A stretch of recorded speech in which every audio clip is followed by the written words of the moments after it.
I'm standing in the dugout of the new softball field that the Cactus League will hopefully be able to get control over for the next 2 years.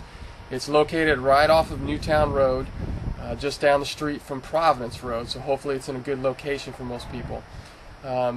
Some people asked me yesterday when I was sharing about this field and about the things that we needed to happen in order for us to gain control of the field, wondering why we needed a field in the first place.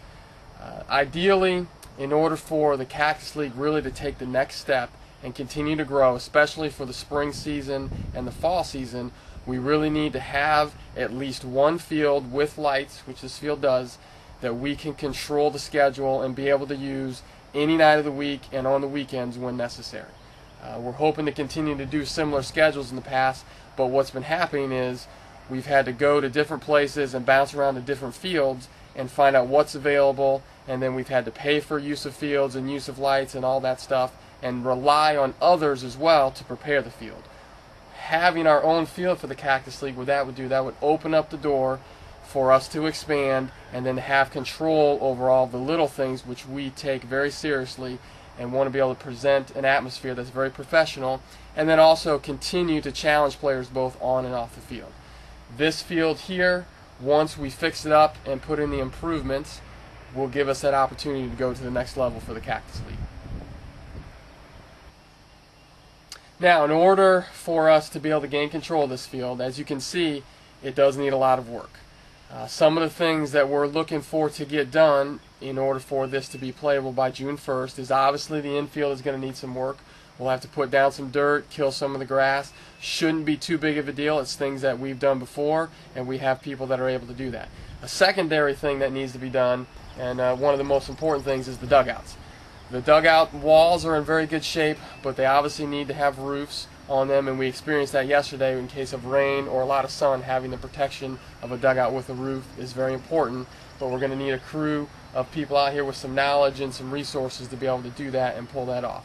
A third area that we need to fix up is the bathrooms. We don't have any video of the bathrooms, but we need to get some new toilets in there. We need to get some new sinks. I want this to be a family-oriented situation, and I really want it to be a place where families can come, and especially females will want to come and be able to feel comfortable using the bathroom. So the kids and the wives that come out and watch us, we want them to feel welcome and feel like they can use a nice clean bathroom that's in good shape. The bulk of the cost in order to get this field playable will be the lights. There's some lights that are burned out, there's some lights that need to be repositioned, and not a lot of people do that, so hopefully we'll be able to find a good deal and get some resources there, but that's going to be the bulk of the financial commitment that we're going to have to make in order to get this field playable. Other things that are going to need to happen: the outfield fence has a lot of twine and ivy and branches around it.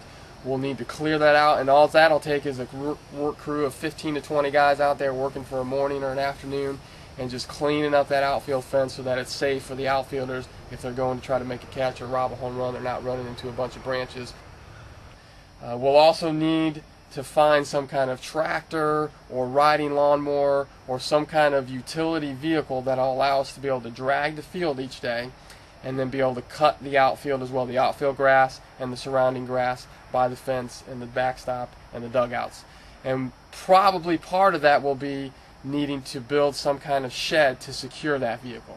We obviously don't want to leave that vehicle left out in the open, but it is something we're going to need to use every day, so we'll probably need to build some kind of shed in order to secure that, and even some of the other equipment that we'll have out here. A final thing that we would like to add by June 1st to get playable is there's a little fencing on the backstop that may need to be replaced, but we'd also like to have a cover for the scorekeeper. Again, rain and sun and heat can be a real challenge, and we want to make sure we keep the scorekeepers happy because those are the guys that write the blog and put the game write-ups on there for us. Now, in order for us to be able to gain control of this field and make this happen and really help, again, take the Cactus League to the next level, we're going to need your help. It's going to take a team effort, just like in any sport or in any type of work environment. We need to pull together the resources that we have, and we need each of you to be able to contribute. I see 3 ways that you can help out. First, we need time and expertise. We need people that have some time available to come out and be part of the dugout team, part of the bathroom renovation team, part of clearing out the fence team. We need people that can just come out, that have no skill, that are just willing to say, hey, I can help out, I have some time. Also, though, with each of those teams, we need some people with some knowledge. People that understand how to put a roof on a dugout. We need people that have tools that can tear down some of the stuff out there in the outfield. So really, we need people with some knowledge and some expertise and some time. A second area where you can help is if you have access to any type of resources.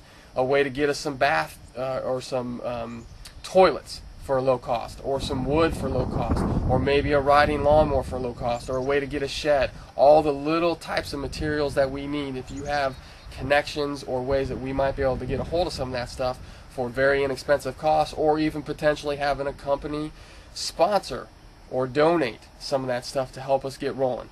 A third thing, and probably most importantly, especially based on the light, is we do need to raise some financial capital.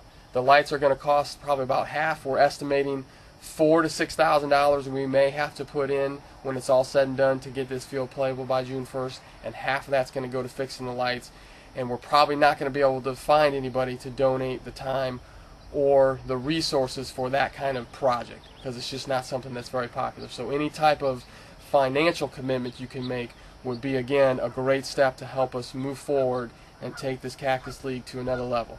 Certainly hope that you've enjoyed playing in the league, whether you're playing this season or you've played in seasons past, or you're looking forward to playing in the upcoming seasons, and would certainly love to have your help and your involvement in getting us up to the next level with the Cactus Softball League.